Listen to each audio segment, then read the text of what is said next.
J'espère que vous vous réveillez comme ça avec le sourire et avec les couleurs que nous vous partageons ici encore ce matin.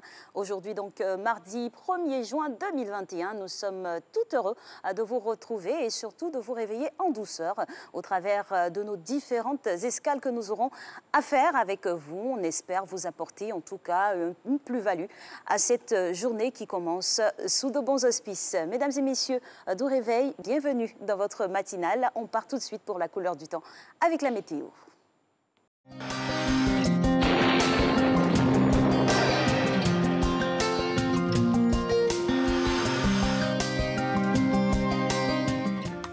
Mesdames et messieurs, bonjour. On aura un temps généralement nuageux et progressivement ensoleillé dans les régions du littoral et du sud forestier durant la matinée. Ailleurs dans le pays, le soleil s'imposera toute la matinée. Les températures prévues pour la matinée afficheront 24 degrés à Abengourou, à Abidjan et à Adiaké, 23 à Bondoukou à Bouaké, 24 degrés à Bouna, 23 degrés à Bundiali, 24 à Daloa et à Dimbokro, 23 degrés à Gagnoa et à Guiglo, 22 degrés dans la région du Poro, 21 degrés à Mans, 22 degrés à Oudéné, 24 degrés à San Pedro et Sassandra, 25 à Soubré, 23 degrés à Tabou, 24 à Tiessalé, 23 à Touba et 24 à Yamsokro. L'après-midi sera ensoleillé au sud du pays. Toutefois, en fin de période, on aura quelques pluies relativement faibles ou modérées, notamment dans le sud forestier et sur le littoral. Au nord et à l'ouest, on aura des orages isolés et des averses de pluie en fin d'après-midi. Ailleurs, le temps sera partiellement nuageux et ensoleillé. Le mercure au cours de l'après-midi affichera 33 degrés à Abengourou, 32 degrés à Abidjan et à Adiaké, 35 degrés à Bondoukou, à Bouaké et à Bouna et à Bundiali, 34 degrés à Daloa, 35 à Dimbokro, 34 degrés à Gagnoa, 35 degrés à Guiglo et à Korogo, 34 degrés à Mans, 35 à Odiéné, 32 degrés à San Pedro, 31 à Sassandra, 33 degrés à Soubré, 31 à Tabou, 34 degrés à Tiessalé et enfin 35 degrés à Touba et Yamsokro.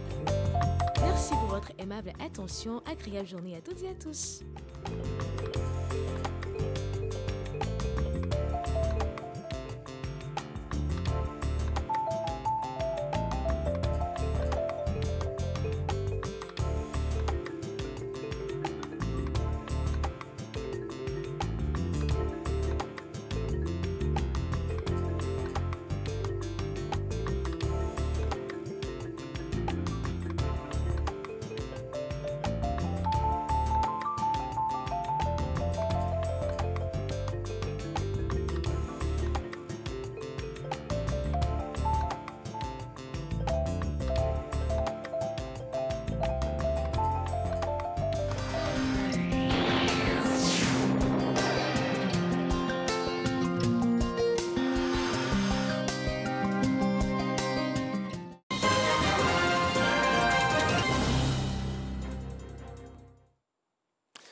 Premier rendez-vous de l'actualité de ce 1er juin 2021. Bonjour, merci d'être avec nous. Les armes légères en Côte d'Ivoire circulent de moins en moins. C'est ce que révèle l'enquête réalisée par l'ONG Cogina en collaboration avec la Commission nationale de lutte contre la prolifération et la circulation des armes légères et de petits calibres. Ce rapport révèle que ces armes circulent le plus dans les zones nord, centre et sud-ouest du pays, majoritairement à des fins de criminalité. Éric Goré. Selon cette enquête, c'est dans les zones du nord, du centre et du sud-ouest de la Côte d'Ivoire que les armes circulent le plus. Le rapport montre également que plusieurs facteurs, dont le grand banditisme, favorisent cette prolifération des armes à feu. Le grand banditisme prospère dans les zones agricoles et sévit le plus souvent au moment de la commercialisation du cacao et du café. À côté de cela, il y a la criminalité et les conflits communautaires. Parce qu'on a interrogé plus de 3000 personnes sur l'ensemble du pays. On a recueilli aussi les entretiens auprès d'acteurs locaux et qui nous ont tous donné en fait leur façon de voir, leur vision sur cette situation. Alors il y a beaucoup de détails, c'est très difficile. Comment éviter la circulation de ces armes en Côte d'Ivoire? Les campagnes de sensibilisation sur la dangerosité de ces armes à feu, la non-violence et la promotion de la culture de la paix avec les associations féminines de terrain font partie des 10 recommandations contenues dans ce rapport qui sera remis aux décideurs. La Côte d'Ivoire ouvre sa première usine de fabrication de compléments alimentaires. Située à San Pedro, cette usine va fournir le soutien nutritionnel et médical nécessaire, principalement aux enfants souffrant de malnutrition aiguë. Astou Touré nous en parle. Dégustation de suppléments alimentaires par une dizaine d'enfants. Ce produit, appelé Vivi, est le premier du genre fabriqué sur le sol ivoirien. Ce produit Made in Côte d'Ivoire vise à améliorer le développement de la petite enfance. Ces suppléments nutritionnels renforcent l'énergie de l'enfant. On a constaté qu'au Ghana, les écoles qui ont été identifiées où on distribue ces suppléments nutritionnels, où les enfants viennent à l'école, donc il n'y a pas de taux d'absentisme qui est vraiment chuté. Ces produits qui sont fabriqués seront distribués à 26 000 enfants par an et pendant 5 ans gratuitement. La malnutrition est une maladie grave qui affecte le développement du capital humain. Malheureusement, la Côte d'Ivoire n'échappe pas à cette réalité avec une prévalence de 21%. Pour lutter contre ce fléau, la Côte d'Ivoire, à travers le Conseil national pour l'alimentation, la nutrition et le développement de la petite enfance, procède à l'installation des comités régionaux de nutrition dans différentes régions du Côte d'Ivoire, dont San Pedro. Cellule présidée par le préfet de région. Activité présidée par la ministre de la Femme, de la Famille et de l'Enfant, représentée à cette rencontre. Nous avons engagé le corps préfectoral à œuvrer pour le succès de cette action cadre avec les actions du ministère de la Femme, de la Famille et de l'Enfant et aussi de la vision du président de la République. Après l'étape de San Pedro, suivront celles du Tonpi, du Cavali et du Guemon. Merci à toutes et à tous de votre attention. Prochain retour de l'actualité à 7 h. Merci infiniment à vous, Régis Kofi, pour ces quelques notes d'information émanant de notre pays. Allez, nous, on part maintenant pour notre dose journalière de sport. Tous les jours, comme il est de coutume, on a tendance à vous inciter, franchement, c'est incitatif, à faire du sport en quelques petites minutes. Et cela donne du baume au cœur et booste énergiquement pour pouvoir bien démarrer sa journée. Aujourd'hui, donc, on va faire travailler les abdos avec cette séance. On va les chapeauter par la coach Marie-Noël qui est toujours au taquet.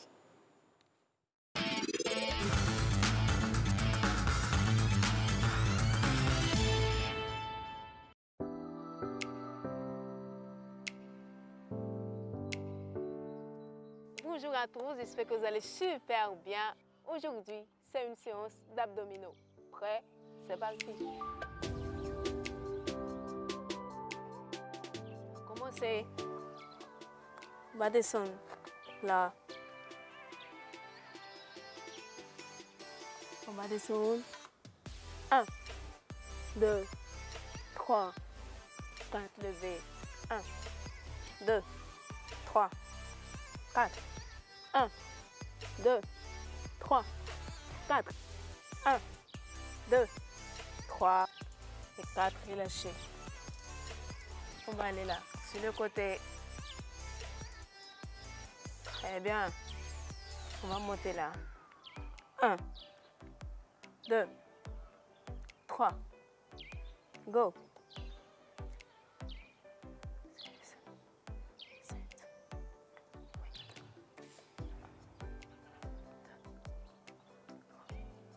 Changez de sens. Très bien. En position 2, 3, 4, là. 1, 2.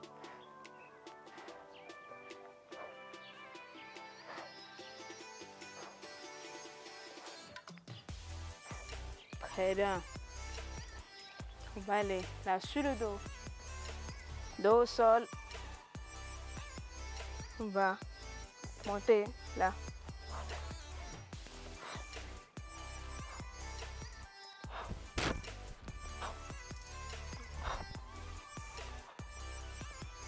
Levez la jambe.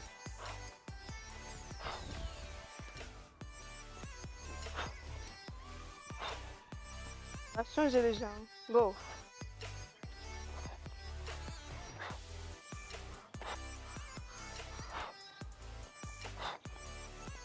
Serrez les jambes contre la poitrine, soulagez le dos.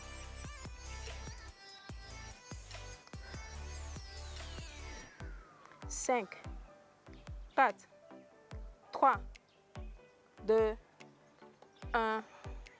Posez, paume, décoller, fessier du sol.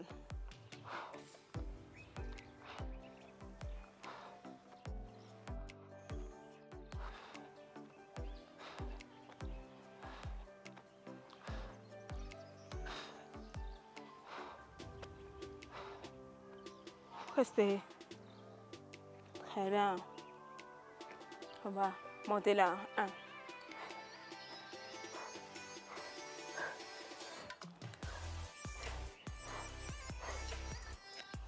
On continue. Toujours. On y va là. 1, 2, 3.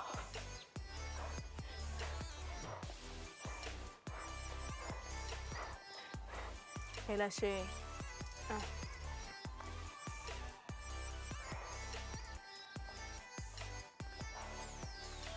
On va monter. Très bien. Paume au sol. On va pousser là.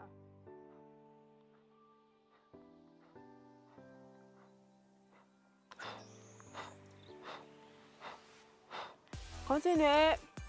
Ramenez les mains au niveau de la nuque. Pédalez.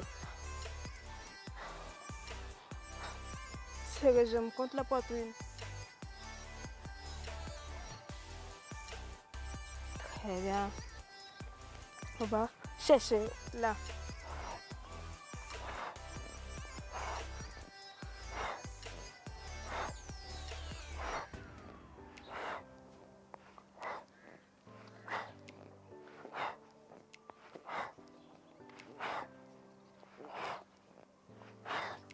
Relâchez. En tout cas, merci à la coach Marie-Noël pour tous ces petits exercices à faire qui, ma foi, je l'avoue, c'est pas très évident à travailler les abdominaux, mais bon, il faut se donner du courage et puis suivre progressivement. On y va doucement. On a eu le temps, depuis le démarrage de cette saison, de pouvoir être habitué au rythme et c'est bien de garder cette discipline. La discipline sera de mise aux différents points que nous allons évoquer dans cette émission. La prochaine, c'est la revue de presse et il est déjà bien là pour vous partager les quelques informations de nos différents quotidiens avec Renaud Kobia. RK pour vous.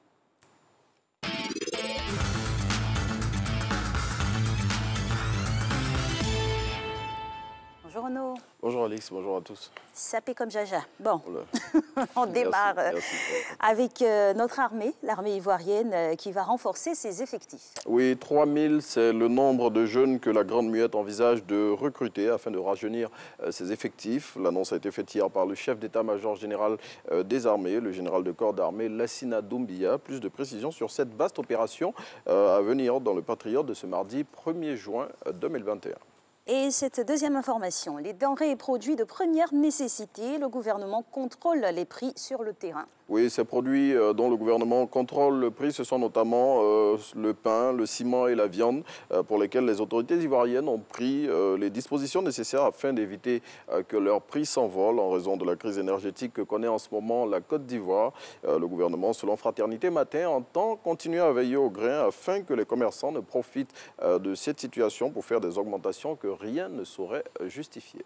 Et puis les élèves gendarmes ont fini de purger leurs sanctions après les événements que nous avons connus il y a quelques semaines. Oui, ils sont de retour à Abidjan après environ 2 semaines de marche d'Abidjan à Daloa en passant par Yamoussoukro. L'on se souvient, comme vous le disiez tantôt, que cette sanction leur avait été infligée après les exactions qu'ils avaient commises sur les populations d'Adjamé, contrairement aux modalités de cette sanction qui indiquait qu'ils devaient regagner Abidjan à pied. L'expression révèle qu'ils sont revenus dans la capitale économique finalement en voiture. Retour en Côte d'Ivoire de l'ex-président Laurent Gbagbo, la date est connue. Oui, c'est le 17 juin 2021 que l'ex-chef d'État va regagner Abidjan. L'annonce a été faite hier par Assoua Adou, secrétaire général de la tendance du Front populaire ivoirien, proche du fondateur du parti à la Rose. Et pour faciliter ce retour au pays, l'Inter indique que des dispositions pratiques ont été arrêtées par les autorités ivoiriennes, telles que le dégel de ses avoirs. Et le quotidien qui va au-delà de l'info souligne aussi que la maison où va loger l'ex-président ivoirien est connue. Et toujours sur le même sujet, la même information, on nous apprend que le parti au pouvoir est pour ce retour en Côte d'Ivoire. Oui, le parti au pouvoir ne voit aucun inconvénient au retour au pays de Laurent Gbagbo, à la condition qu'il se fasse dans la discipline. La direction exécutive du parti des Oufouettistes a invité, selon le Jour Plus, les Ivoiriens à se faire violence à l'occasion de ce retour de l'ex-chef d'État afin de donner une chance à la réconciliation nationale. Et on termine avec encore la même information. Le président du collectif des victimes de Côte d'Ivoire n'en démord pas. Oui, dès son retour en Côte d'Ivoire, Laurent Gbagbo doit être présenté devant la justice ivoirienne. C'est ce que révèle Isiaka Diaby à la une du quotidien Le Matin. Selon le président du collectif des victimes en Côte d'Ivoire, on ne peut pas continuer à passer en perte et profit les victimes de la crise post-électorale et tourner la page comme s'il n'y avait rien eu.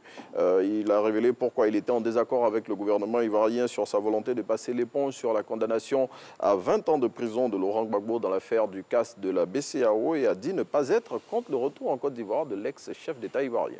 Merci infiniment, Renaud, pour Merci, ces informations. On se reverra demain avec grand plaisir. Plaisir Le temps partagé. pour nous de vous emmener maintenant découvrir la routine et les petits messages que nous envoient ici nos téléspectateurs les plus fidèles dans l'appel WhatsApp.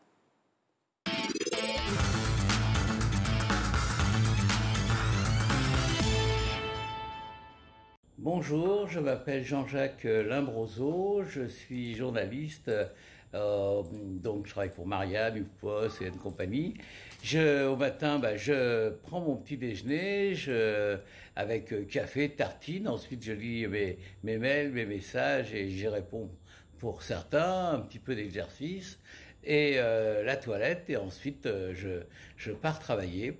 Voilà, je souhaite à toute l'équipe de Matin Bonheur une belle émission pour pouvoir nous régaler. Merci infiniment, monsieur, à vous pour votre fidélité à ce programme et puis pour ces bons petits messages qui donnent du baume au cœur et réchauffent et encouragent pour poursuivre. Justement, on continue sur la même lancée de vous apporter des choses nouvelles et belles et vous inspirer avec la case Petit-Déj, toujours campée par le chef Daguerre et ses bons petits plats.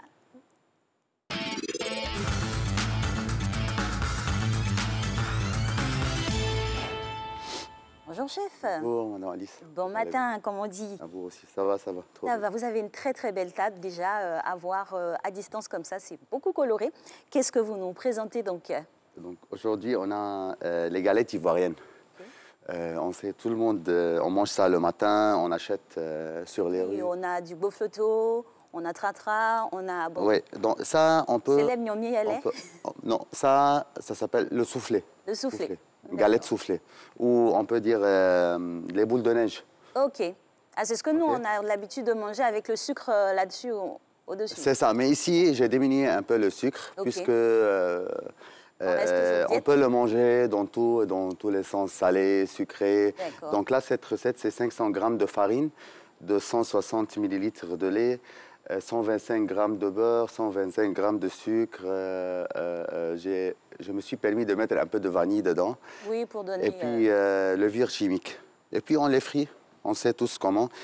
Mais ce que j'ai fait ici, j'ai enrobé avec du chocolat ivoirien et avec de pistaches.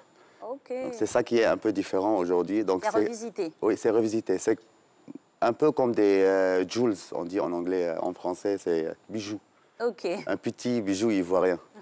Okay. Ah oui, le cacao, c'est notre trésor. C'est ça, c'est ça. Même les recettes ici, vous avez des très, très, très bonnes recettes. Tout à fait. Okay, donc là, c'est du crème chantilly. OK. Pour nous faire une jolie présentation avec tout ceci. Notre boule de neige. D'accord. Généralement, la crème chantilly, bon, pour nous, les débutants en cuisine gastronomique, il faut y mettre du temps. Donc, des fois, on prend la solution la plus facile, c'est de s'en procurer au supermarché. Mais vous qui avez des recettes pour la fabriquer, on passe par quel procédé pour avoir cette belle crème chantilly aussi lisse et puis aussi belle? OK.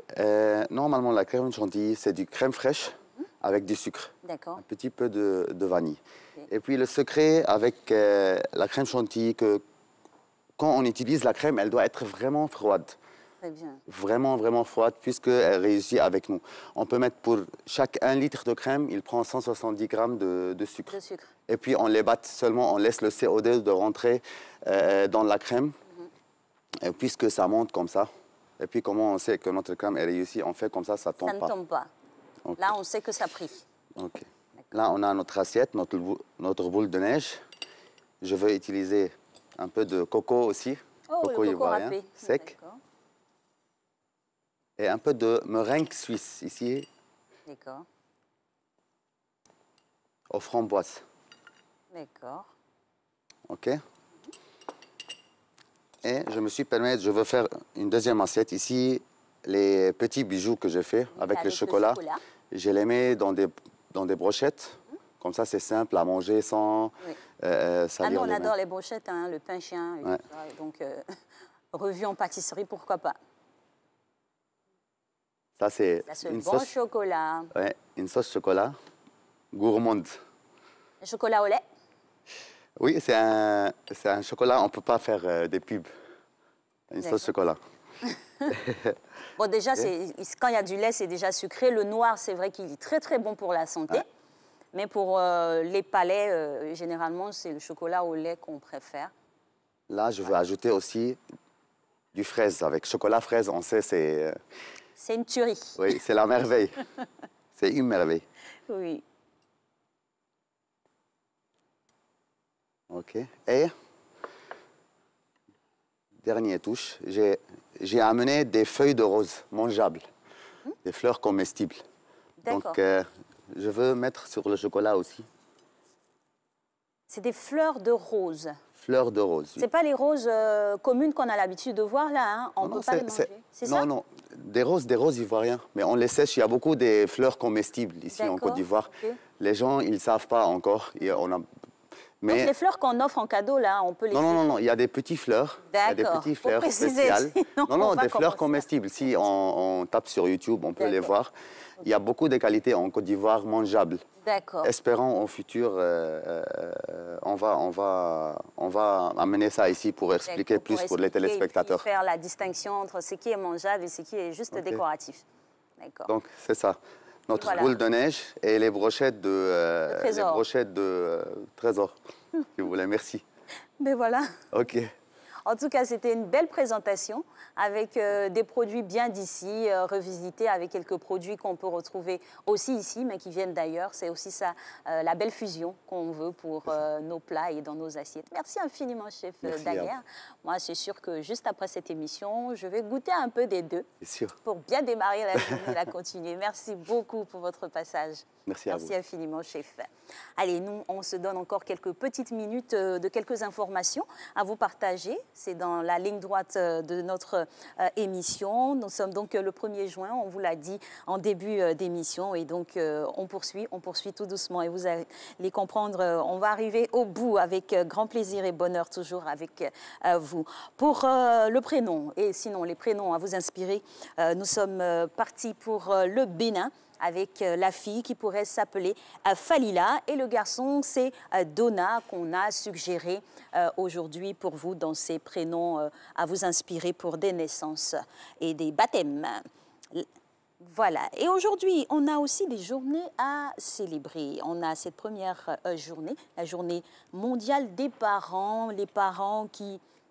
Ils sont toujours là pour leurs enfants, en tout cas les parents qu'on appelle de tous nos voeux à être responsables et à s'occuper de leur progéniture qui n'a rien demandé finalement, qui a juste voulu leur faire plaisir en arrivant de leurs actions. Et donc cette journée est instituée par l'instance haute mondiale qui est l'ONU. C'est l'ONU donc qui est à l'origine de cette journée des parents, une journée mondiale des parents, pour mettre à l'honneur le travail acharné et le dévouement dont font preuve les parents du monde entier. Ce sont des journées comme ça qui rappellent aussi aux différents parents leurs responsabilités, leurs fonctions et de pouvoir toujours s'occuper de leurs enfants et de le faire grandir dans l'amour. On a une deuxième journée, c'est sûr qu'elle va faire plaisir aux Ivoiriens avec leurs différentes expressions. Maintenant, on dit tu as tout le lait quand on veut dire que tu es beau ou tu es belle. Voilà, donc c'est la journée journée mondiale du lait. C'est sûr que nous, en Côte d'Ivoire, on a une grande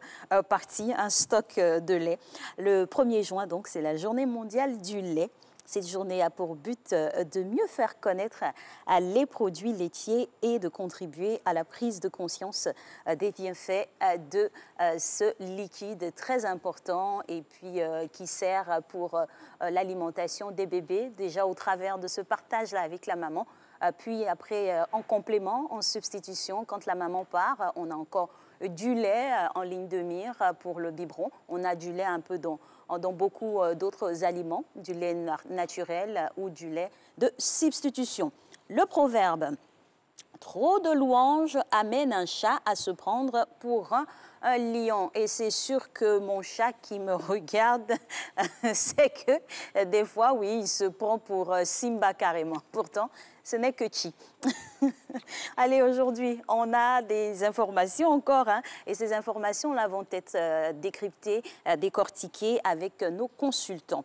Après ce premier passage de Régis Kofi, il reviendra dans quelques instants, juste après notre pause de publicité agenda.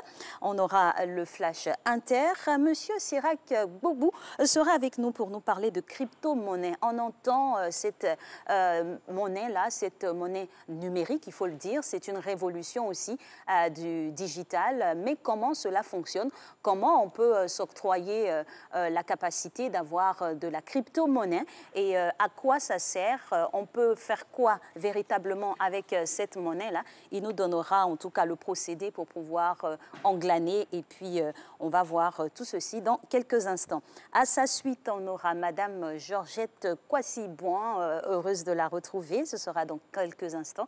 On parlera des fonctions régaliennes de notre armée avec la discipline et le civisme qui doit y demeurer tout le temps. Malheureusement, bon, comme pour toute œuvre humaine, on a quelques petits écarts. On va essayer de tirer tout doucement là-dessus pour ramener les uns aux autres aux fondamentaux.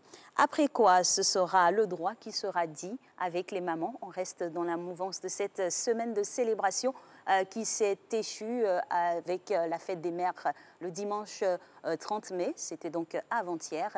Mère en droit ivoirien, qu'est-ce que cela confère à ces belles dames d'être maman, de porter la vie? Est-ce qu'il y a des prérogatives? Est-ce qu'il y a des droits spécifiques qui leur sont dévolus? On déroule notre programme tranquillement. À tout de suite.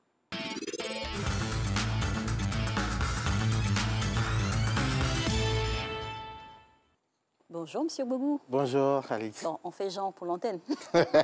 Bienvenue. Merci. On parle de crypto-monnaie, d'ores et déjà la définir. Qu'est-ce que c'est la crypto-monnaie? D'accord, la crypto-monnaie, c'est une monnaie numérique. Donc, c'est une monnaie qui est fabriquée via le numérique.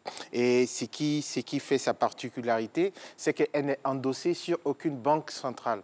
Donc aujourd'hui, tout le monde peut créer sa propre monnaie. C'est parti dans ce sens-là, un peu dans cette vision de donner la possibilité à tout le monde de vouloir créer sa monnaie. Mais ce n'est pas parce qu'elle n'est pas endossée sur une banque centrale qu'elle n'est pas régulée ou bien qu'elle n'est pas... Il y a des personnes derrière qui sont forts en informatique, qui codent, qui chiffrent ces monnaies-là, donc qui mettent des codes bien sécurisés, donc pour faciliter un peu, comment je vais dire ça, les échanges entre les personnes qui ont ces crypto-monnaies. D'accord, on va en tout cas faire le cheminement de cette monnaie-là avec toutes ces incidences. Déjà, d'où et comment est née cette crypto-monnaie? Ça nous vient d'où? C'est vrai qu'aujourd'hui, on entend plus parler de crypto-monnaie, mais ça ne date pas d'aujourd'hui. Il faut dire que déjà, les premiers essais ont eu lieu en 1989, mais c'est avec le Bitcoin en 2009, donc lorsque Satoshi a mis en place, un grand informaticien, a mis en place le Bitcoin, qu'on a vraiment vu que tout le monde a entendu parler de Bitcoin, et tout le monde a commencé à se dire, ah, il y a quelque chose qui est en train de se faire du côté d'une monnaie. Donc voilà un peu d'où est venue un peu l'origine de cette monnaie-là. Donc c'est des personnes qui ont commencé à le coder et qui ont chiffré ces données-là. Et tout à l'heure, peut-être on verra comment ça fonctionne. Justement, pour les plus profanes, parce que là, on était vraiment dans le monde digital, on va descendre pour la plupart de tout le monde et savoir véritablement comment ça marche. OK, comment ça marche? C'est simple. C'est-à-dire, moi, je crée par exemple ma monnaie. Donc, je la code et tout ça. Et à partir d'aujourd'hui, je dis, je veux mettre à disposition cette monnaie-là pour tout le monde. Donc, une fois que je le fais, je le mets sur un bloc. Donc, en anglais, on appelle ça une chaîne de blocs pour ne pas que ça soit retrouvé assez facilement. Donc, si cette chaîne de blocs est appelée la blockchain. Donc, c'est là qu'on entend parler de blockchain, blockchain, blockchain par-ci. Donc, une fois qu'elle est sur cette blockchain-là, elle est vraiment sécurisée et tout le monde, maintenant, on peut faire des transactions. Donc, je peux dire que je vais acheter un Bitcoin, je peux dire que je peux acheter un Ethereum, je peux dire que je peux acheter... Et ça, c'est différentes sortes de monnaies? Oui, il y a plus de 2000, il y a plus de 2000 sortes de monnaies, de crypto-monnaies. Ça a l'air un peu exotérique, hein, parce que, bon, finalement, c'est qu'une petite partie de personnes érudites en la matière qui réussissent. C'est ce qui fait sa particularité. Ce n'est pas que c'est ésotérique, mais c'est que tout ce qui est rare a de la valeur. Ils se sont basés un peu sur ce principe-là. Ils, c'est qui? Nous aussi, on veut. Oui, non. Ils, ce sont ceux qui fabriquent des monnaies. Comme je l'ai dit aujourd'hui, Alix peut fabriquer sa propre monnaie, sa propre crypto-monnaie. Donc, si elle connaît des personnes en informatique, elle dit, à partir d'aujourd'hui, je vais créer ma monnaie. Une fois qu'elle a créé, elle dit, bon, ma monnaie, il y a peut-être jusqu'à tel nombre de valeurs de cette monnaie disponible. Donc, elle peut dire que peut-être il y a maximum 25 000, 1 million de cette monnaie-là disponible. Donc, ceux qui sont intéressés par cette monnaie-là vont commencer à courir derrière cette monnaie. Ah, Alix, on en veut, on en veut. Et après, donc, vu que ça commence à être rare, donc vous allez voir que les prix vont vraiment fluctuer. Donc, c'est ce qui fait qu'aujourd'hui, tu entends que, par exemple, un Bitcoin qui, aujourd'hui, est à quand même 34 millions de francs CFA, quoi.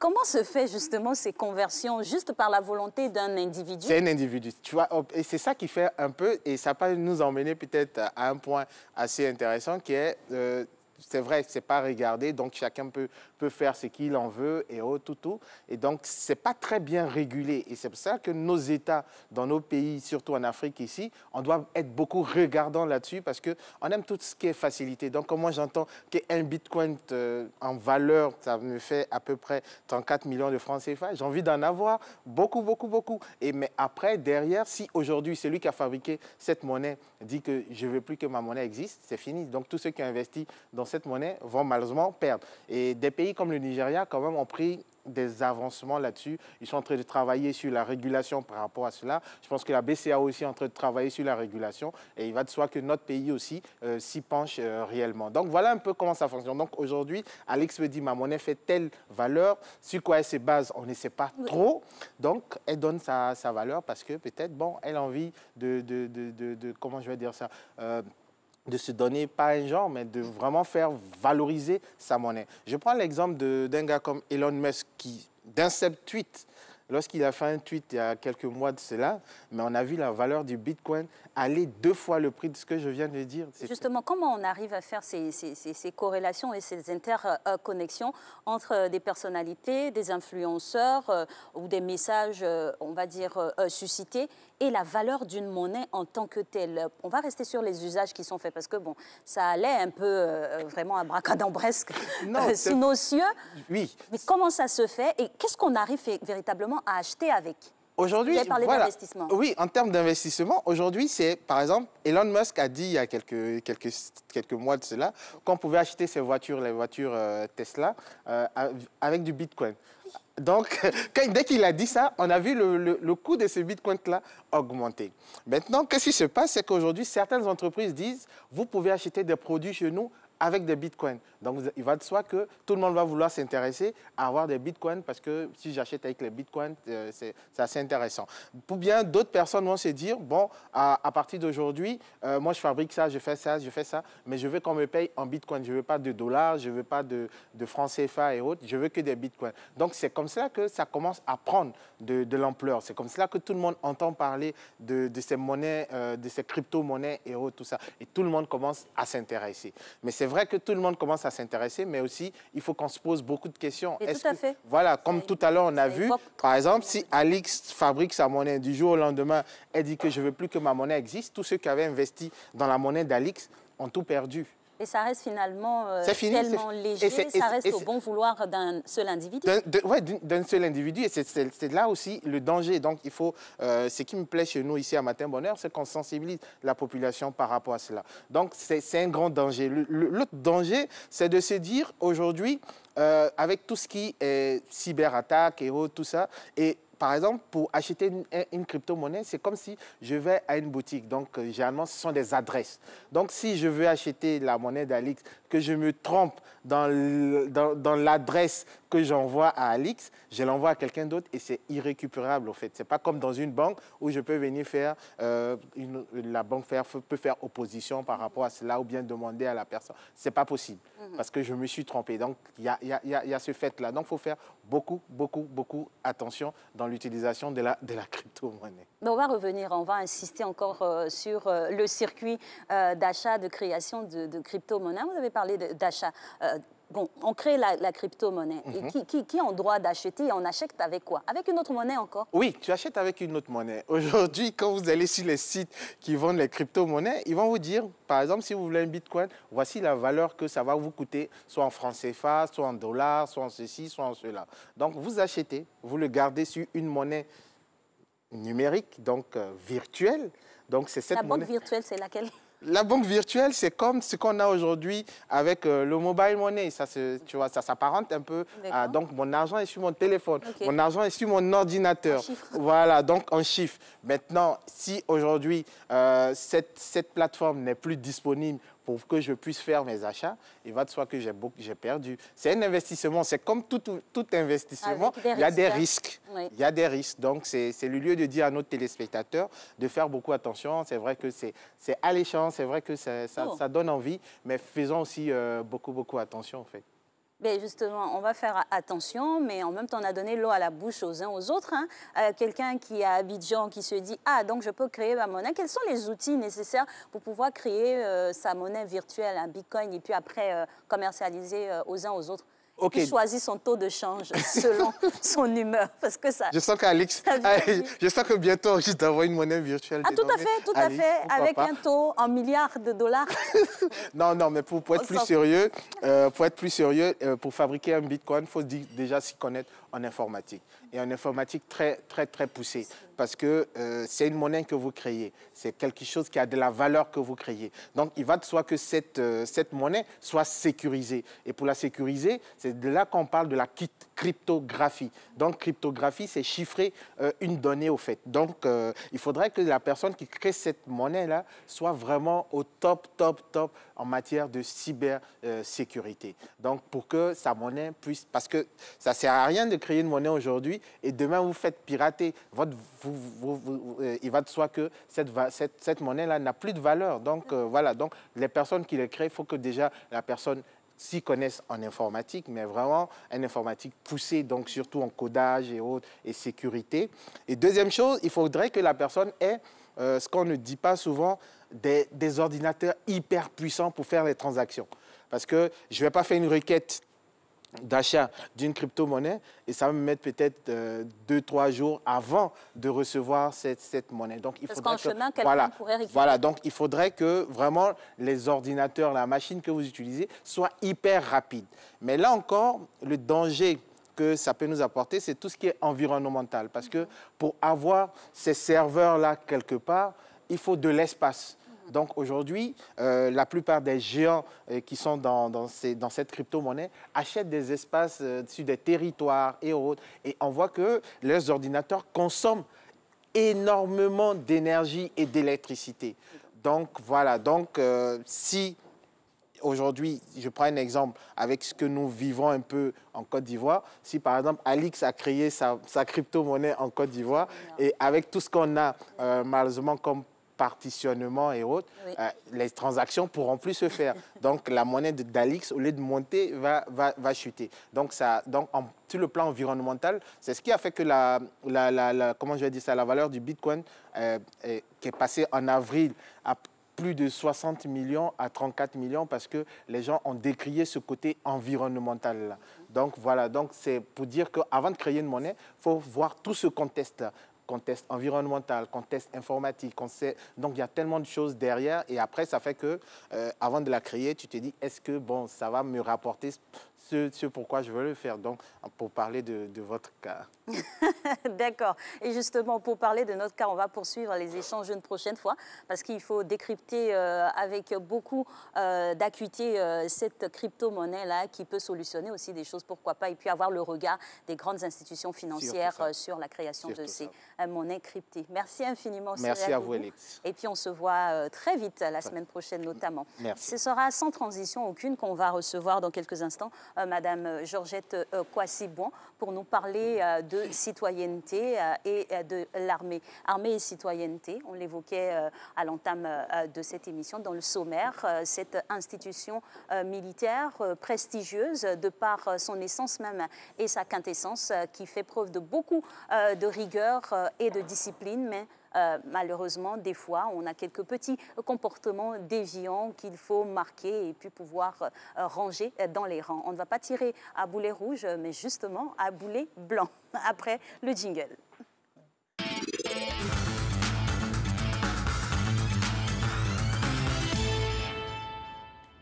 Bonjour Madame Kwasi-Bouan, bienvenue. Merci, bonjour Alice. Bonjour. Allez, on a déjà annoncé le sujet, on parle de civisme et d'armée. Comment se fait-il qu'on appose ces deux concepts ou ces deux termes quand on sait que l'armée par essence, c'est la rigueur, c'est la discipline?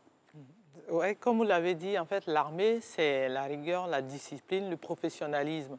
Et quand on parle de civisme au sein de l'armée, c'est d'abord rendre hommage à ces soldats qui, au péril de leur vie, assurent la sécurité de nos territoires, l'intégralité de nos territoires, assurent en fait, veillent sur nos vies.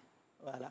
Et donc, parler de civisme au sein de l'armée, c'est mettre en exergue toutes ces valeurs-là, de courage, d'abnégation au travail, de respect de la hiérarchie militaire, de respect de la tenue même militaire, en fait, de soldats. C'est aussi mettre en exergue le professionnalisme au sein de l'armée. C'est mettre en exergue, en fait, cette volonté acharnée-là de pouvoir assurer l'intégrité même du territoire. On a vu avec l'attaque récente à Kafalo, où véritablement l'État ivoirien a déployé toute son armée pour pouvoir assurer en tout cas l'intégrité de son territoire.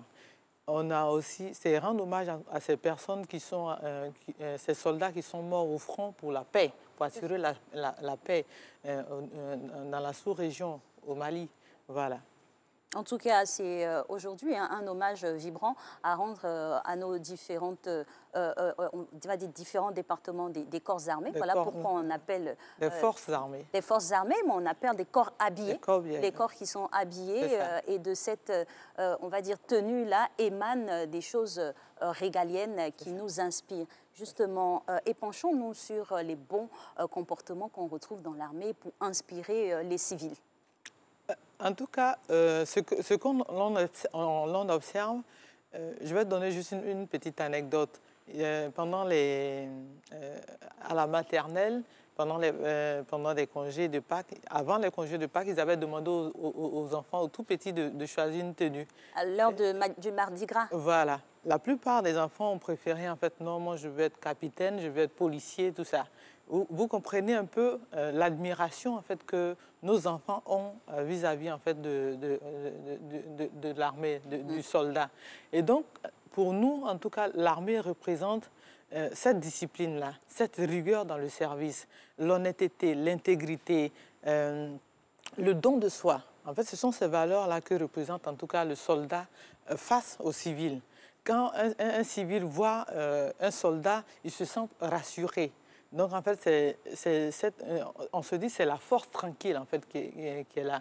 C'est aussi l'abnégation au travail, c'est aussi le respect même des normes sociales. Parce qu'en fait, le soldat, c'est avant tout un citoyen. C'est d'abord avant tout un citoyen qui respecte les normes de la société, qui respecte, en fait, la Constitution, les civilités, la chose publique. Et en plus de cela, en plus de ces vertus, de ces qualités de citoyen, qui a aussi en fait une certaine discipline, une certaine rigueur qu'il met en exergue et qui véritablement fascine en fait la population, l'individu lambda que nous sommes. Et dans cette débauche de comportements louables, nos corps habillés ont on va dire, des comportements vis-à-vis des civils qui devraient être de quel ordre finalement? Quel est le rapport entre corps habillés et civils pour rester dans la rigueur et dans les fonctions? C'est surtout une attitude de respect, les uns vis-à-vis des autres. En fait, nos populations se doivent de respecter nos corps habillés, mais aussi nos forces de défense et de sécurité se doivent, en fait, dans le respect même des droits humains, de respecter en fait la population à travers certaines attitudes de protection, comme je l'ai dit, de sécurisation. Bon, malheureusement, ce n'est voilà, pas... aucune œuvre humaine étant parfaite, voilà. On constate ça et là quelques petits comportements. Moi, je pense que c'est des brebis galeuses, en fait, au sein de notre armée qui entachent, en fait, véritablement cet éclat-là de notre armée. Et ce sont ces brebis galeuses-là qu'il faut extirper. D'abord, même avant de parler de ces brebis galeuses, je voulais intervenir auprès des jeunes qui postulent pour entrer dans l'armée. Quand vous postulez pour l'armée, je pense qu'il faut se donner un objectif. En fait, on ne vient pas à l'armée pour s'enrichir. On ne vient pas à l'armée en fait, pour s'enorgueillir après. En principe, quand on vient à l'armée, c'est pour donner sa vie. En fait, c'est un don de soi. On se dit, je viens pour assurer la sécurité de ma patrie, ma nation. Et donc, si on n'a pas en fait cette mission-là dans la tête, on n'a pas véritablement ce désir-là, ce n'est pas la peine en fait de postuler. Parce qu'il y a beaucoup, malheureusement, qui postulent parce qu'ils sont en quête d'emploi ou bien, bon, ils se disent qu'au sein de l'armée, ils vont s'arrêter à un carrefour pour pouvoir procéder aux raquettes de 500 000 francs pour pouvoir s'enrichir, arrondir les fins du mois. Non. Avec l'armée, en fait, ce n'est pas ce type de comportement-là, en tout cas, qui est accepté au sein de l'armée. Il y a une vraie discipline, et c'est cette discipline-là que, véritablement, on admire, ce courage-là qu'on admire au sein de l'armée. Et pourquoi ou comment expliquer, finalement, ces comportements déviants qu'on a l'habitude de voir ça et là, parce que vous avez évoqué notamment le racket, on a même des instances de lutte contre le racket, on a des comportements qu'on a pu observer avec des intimidations de corps habillés vis-à-vis de la population. Pourtant, ce n'est pas ce rapport de force en tant que tel qu'on devrait avoir, c'est plutôt un rapport de collaboration et même d'apaisement, de paix. Quand on voit un corps habillé, tout de suite, ça doit rassurer. Mais ce n'est pas tellement ça, hein. De plus en plus, quand on voit un corps habillé, on a la frousse, on a peur. D'où vient ce sentiment finalement qui existe? Bon, comme je le disais, en fait, je les appelle des brebis galeuses.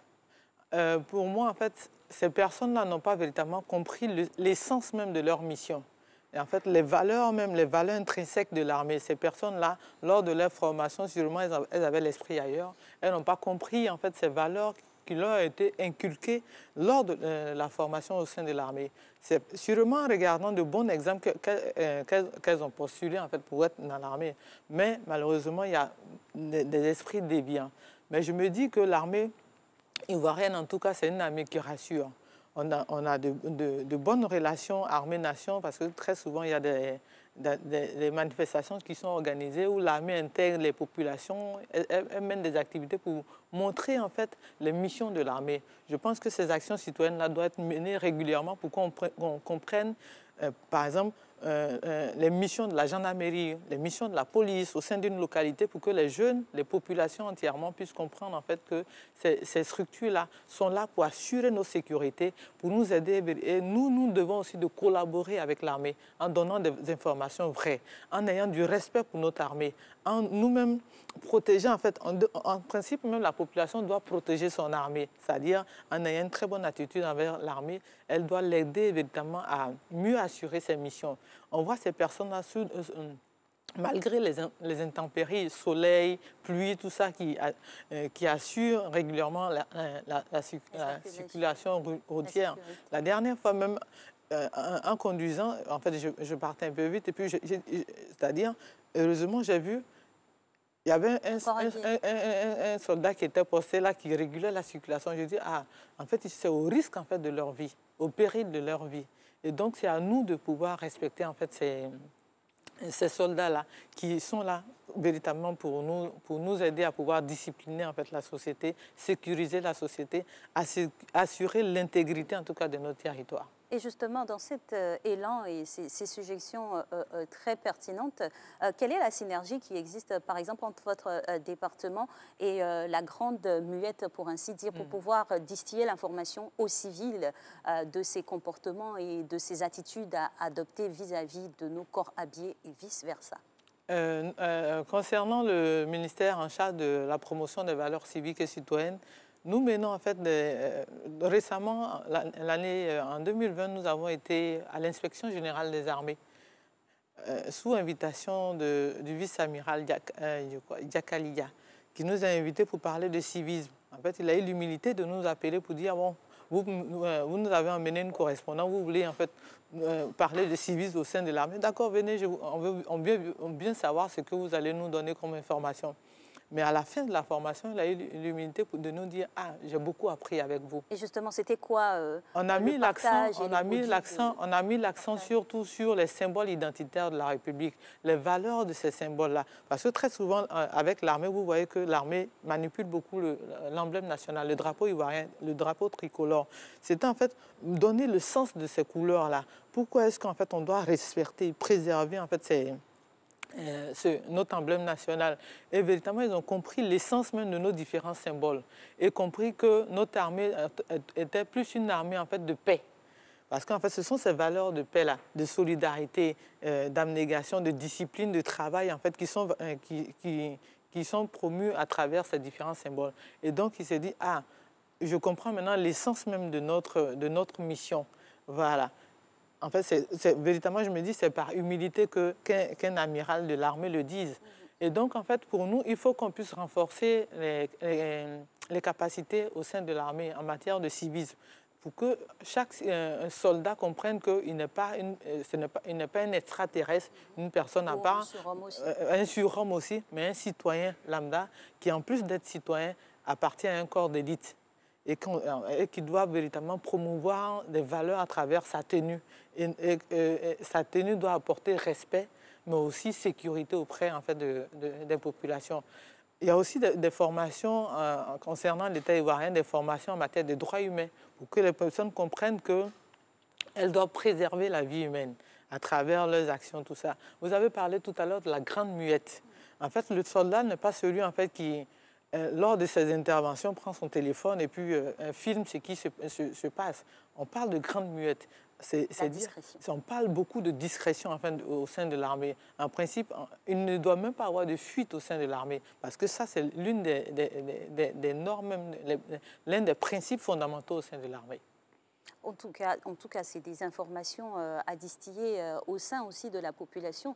Et dans cet état de fait-là, comment les collectivités décentralisées apportent leur contribution pour pouvoir aussi emmener les populations à vraiment même s'approprier, on va dire, les missions de l'armée. Parce que quand on n'a pas été forcément enfant de militaires comme nous, vivant dans un camp, partant à l'école dans des Sauvamag ou à l'EMPT, peut-être on ne pèse pas, on ne comprend pas ce que c'est. Et pour les citoyens lambda, comment véritablement les emmener à être imprégnés de la chose du rôle, des missions de l'armée. Et de rester dans les rangs et au garde à vous.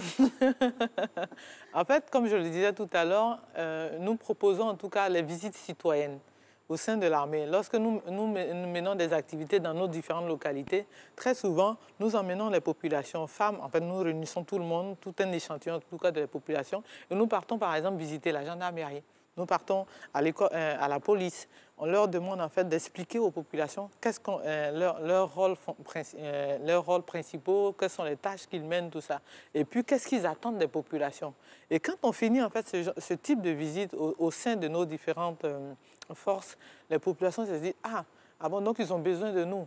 Ah, donc je comprends en fait véritablement. En fait, les populations comprennent véritablement le rôle de l'armée. Et donc nous demandons en fait à nos autorités, nos collectivités territoriales, à pouvoir véritablement organiser ce type d'action auprès de nos populations pour qu'elles comprennent véritablement le rôle de l'armée pour nos populations au sein de nos différentes localités. En tout cas, il faut leur rendre un vibrant hommage oui, pour tout ce qui est fait pour la sécurisation des biens et des personnes, et dans différents compartiments même de la vie. En général, notre armée, elle est magnifique, on peut le dire. Oui, en fait, il faut aussi, en plus de l'hommage que nous rendons, nous devons aussi interpeller toutes ces personnes-là, comme je le disais, ces brebis galeuses-là, qui, parce qu'elles ont porté un treillis, par exemple, ne respectent pas le code de la route, parce qu'elles ont porté un treillis, se disent que bon, leur véhicule doit être, qu'on appelle ça, prioritaire. Une caisse résonante, en fait, une boîte de nuit ambulante. Voilà, parce qu'elles portent une tenue. Même leur véhicule, en fait, ne respecte pas l'immatriculation, voilà, tout ça, en vigueur, tout ça. Et je rappelle toujours que le citoyen, le soldat est d'abord et avant tout un citoyen. Et donc, en fait, le bon soldat, une armée en tout cas qui se veut respectueuse, se doit en tout cas de pouvoir respecter les normes sociales. Voilà, pour pouvoir montrer l'exemple même. En fait, en termes d'armée, c'est en termes d'exemplarité. Montrer l'exemple en fait aux populations. Merci infiniment, soldat Georgette Kwasi-Bouan, aujourd'hui, pour votre passage dans cette émission, pour nous parler de civisme et d'armée. On sait compter sur nos soldats pour pouvoir maintenir toujours haut le flambeau de notre pays. On va continuer notre émission matinale en compagnie de monsieur Landry Couillot, conseiller juridique, pour nous parler des maires en droit ivoirien, juste après le jingle de droit, bien sûr.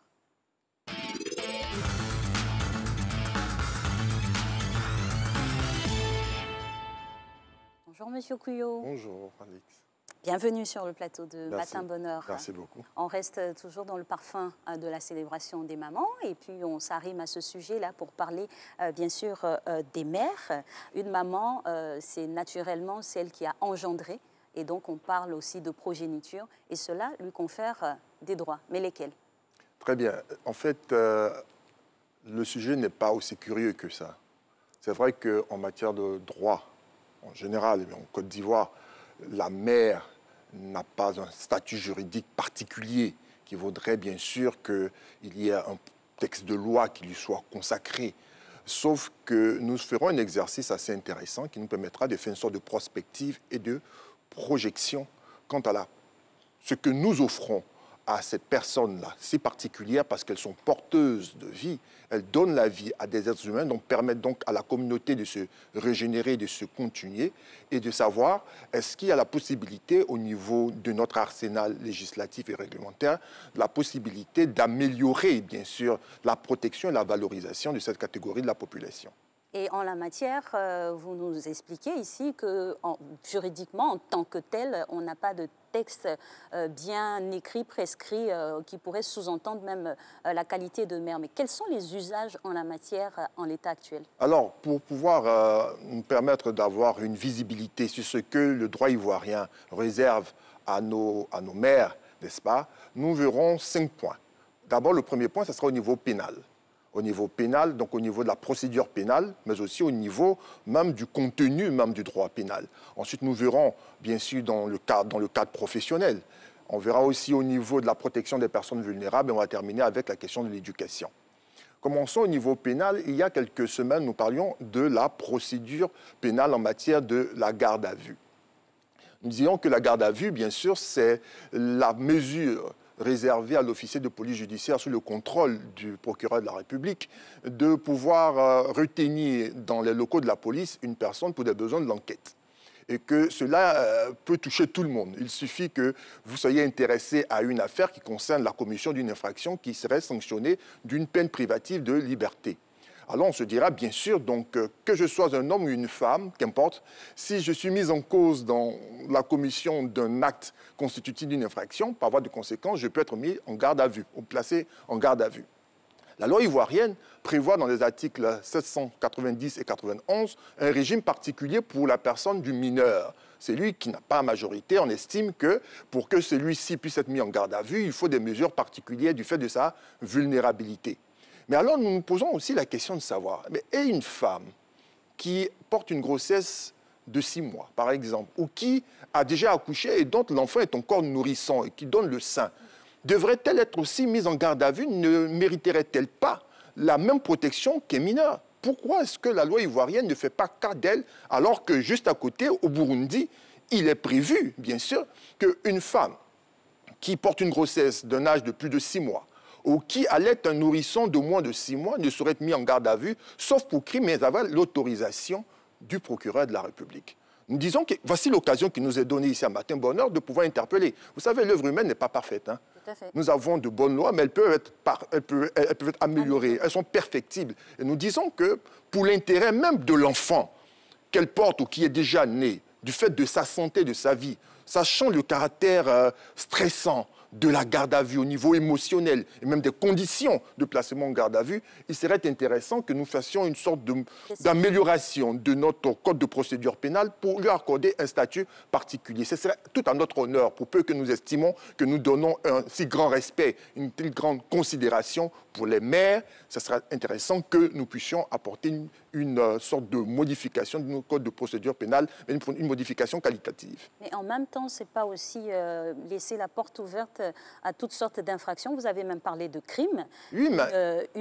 parce qu'une maman, elle reste d'abord un individu dans un état avant d'être mère. Donc, si elle commet un crime, elle devrait être jugée. Mais vous savez, il faut savoir que la garde à vue, même si elle emporte une retenue, préserve quand même la présomption d'innocence.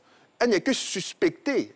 Elle n'a pas encore été jugée et condamnée. Donc, c'est elle mérite, bien sûr, si le mineur reçoit autant de dégâts, elle mérite, elle aussi, parce qu'elle est tout aussi fragile que le mineur. Une femme enceinte, vous imaginez, une femme enceinte mise en garde à vue. Ah, j'imagine bien. Imaginez cela. Ou une femme qui allait mise en garde à vue, c'est déjà difficile. Donc, elle n'est pas coupable.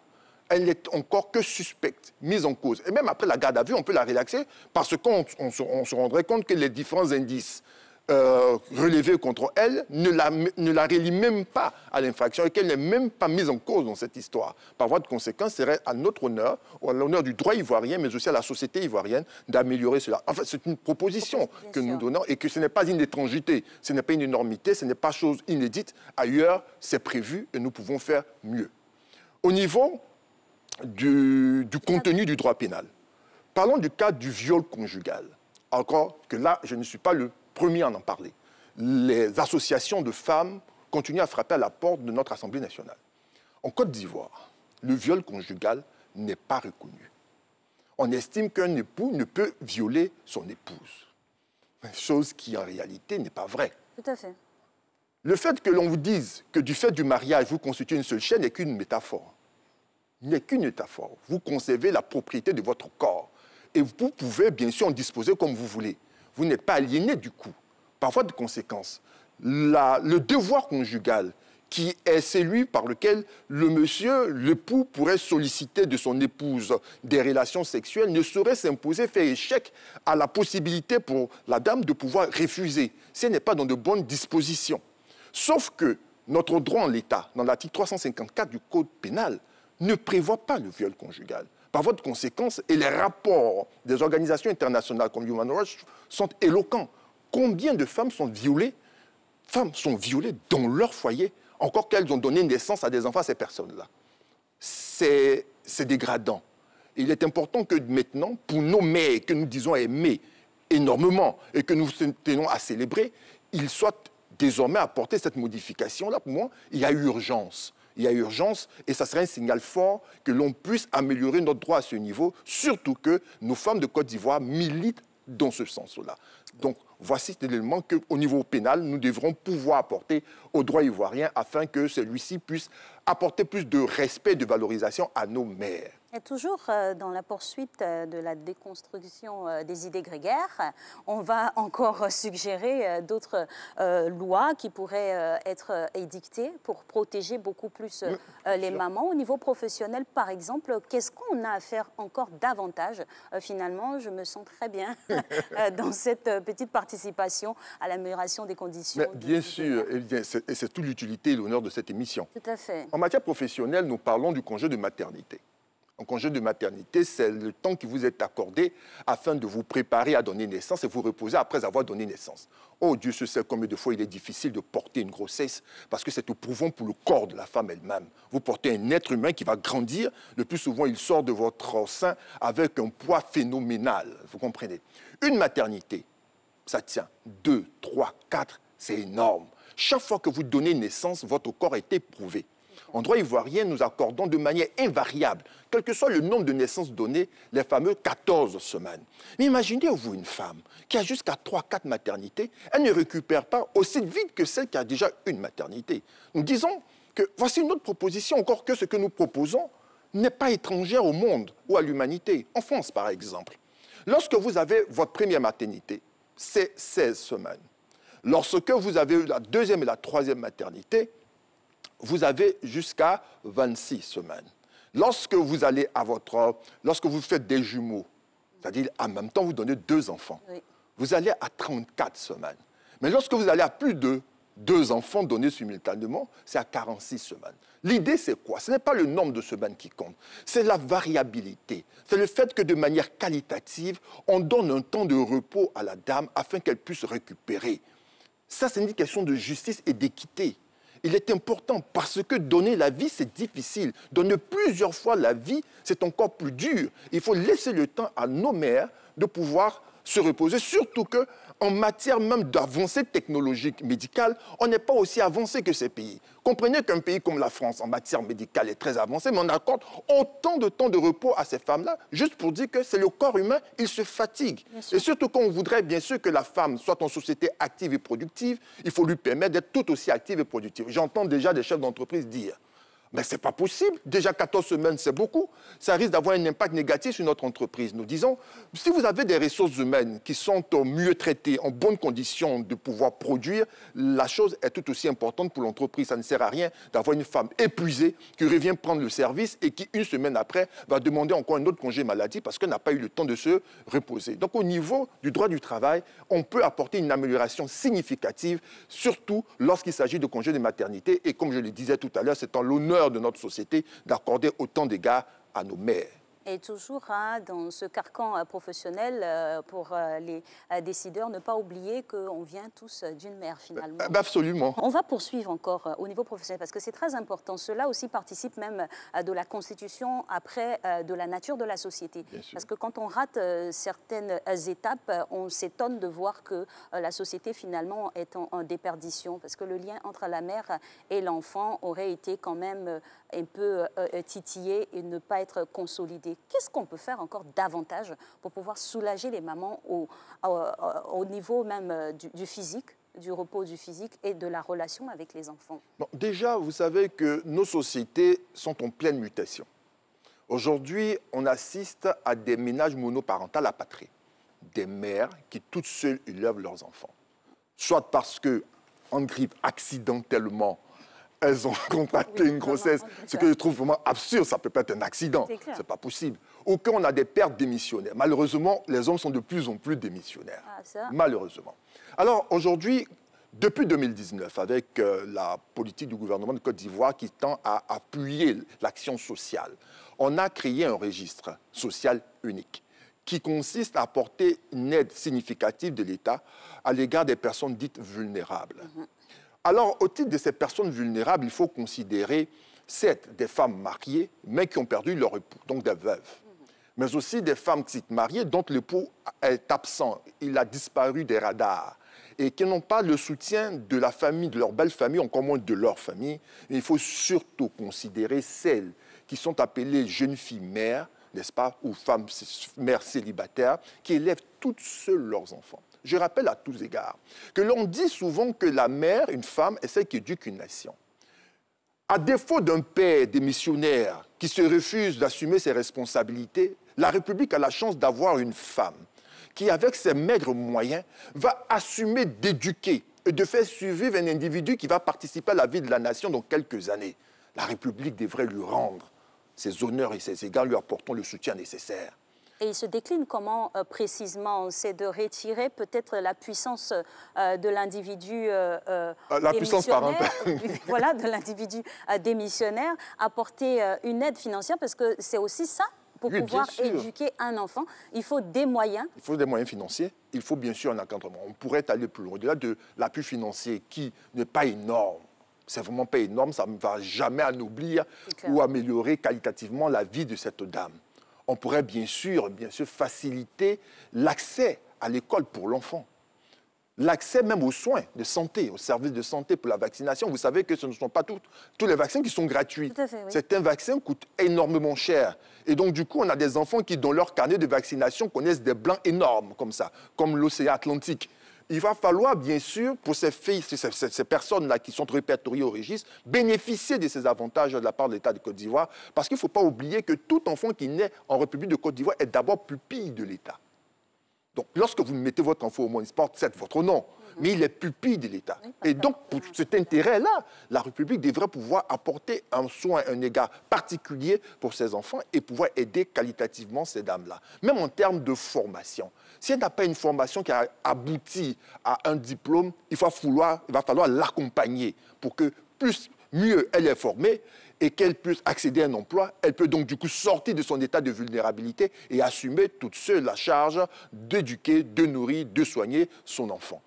On pourrait même aller plus loin en termes de préférence dans le recrutement. On le fait pour des personnes en situation de handicap. C'est vrai qu'être célibataire, ce n'est pas un handicap, mais une mère célibataire qui est inscrite au registre unique, au registre social unique, pourrait bénéficier d'une discrimination positive en termes d'accès au stage professionnel ou alors à un emploi qui lui permettra ainsi de pouvoir nourrir, protéger son enfant. Je crois qu'on ferait une avancée significative au niveau juridique, mais aussi au niveau social, puisque ce sont des populations dites vulnérables qui n'ont aucun intérêt à rester des populations vulnérables. C'est dans l'intérêt de personne d'avoir un cas, ces cas-là qui se démultiplient, parce qu'un enfant qui grandit dans une cellule familiale déséquilibrée est un enfant qui va grandir déséquilibré et qui va lui aussi contribuer à déséquilibrer la société. Nous ne gagnons point à avoir des enfants qui soient en conflit avec la loi, tout simplement parce que des individus ont été en conflit avec eux depuis leur naissance. Et toujours sur la même trajectoire, c'est le lieu aussi, pourquoi pas, de ressortir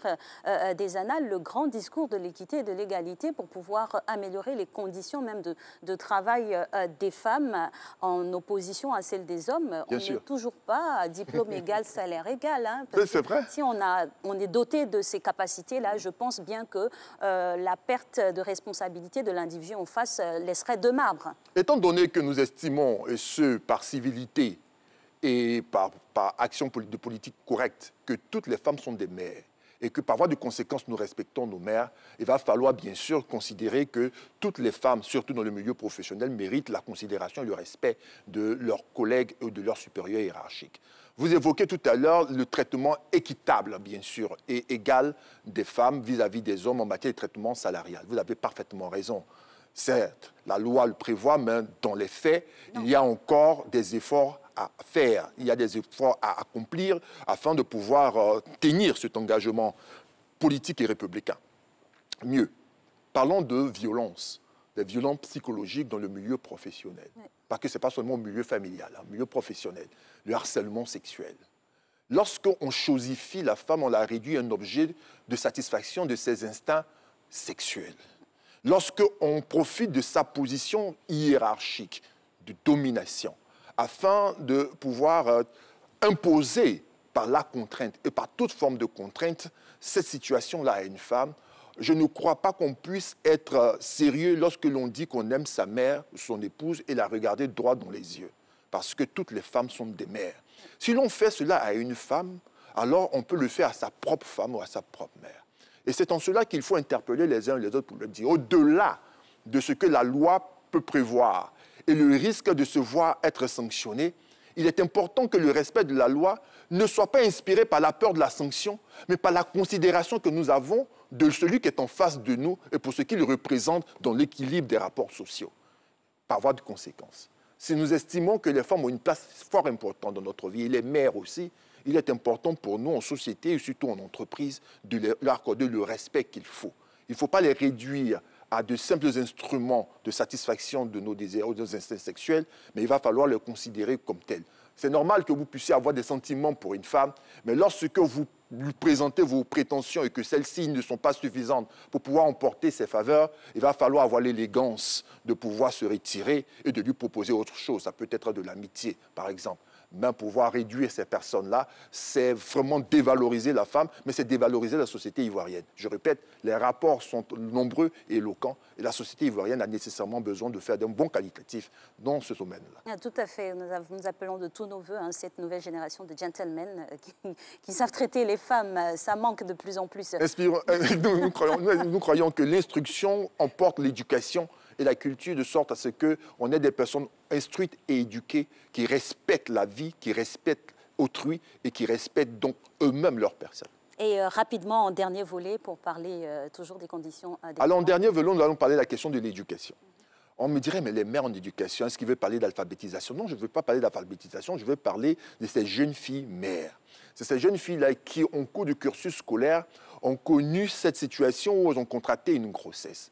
Il y a quelques années, leur situation de jeunes filles enceintes était appréciée comme catastrophique, un mauvais exemple pour leurs amis, et donc étaient priées de se retirer, bien sûr, de l'école, le temps pour elles d'accoucher, même le retour était carrément difficile, elles étaient rejetées. Alors, on va dire tout simplement que l'État de Côte d'Ivoire a vraiment évolué dans ce sens-là, et c'est à son mérite, puisqu'aujourd'hui, on travaille à ce que, même enceinte, une jeune fille puisse continuer d'aller à l'école, apprendre et s'instruire, parce que mieux elle est instruite, elle peut donc pouvoir élever et éduquer son enfant comme il le faut. Et elle aura droit aussi à toutes les chances de pouvoir évoluer et pouvoir transmettre de bonnes valeurs à sa progéniture. Merci infiniment à vous, défenseurs des droits des femmes, sur ce passage aujourd'hui. Et c'est fortement apprécié, on l'espère, par les femmes et par les hommes, parce que nous sommes en complémentarité. Bonne journée à vous, et puis on se voit demain, ce sera mercredi, pour parler de famille. Voilà. Allez, au revoir.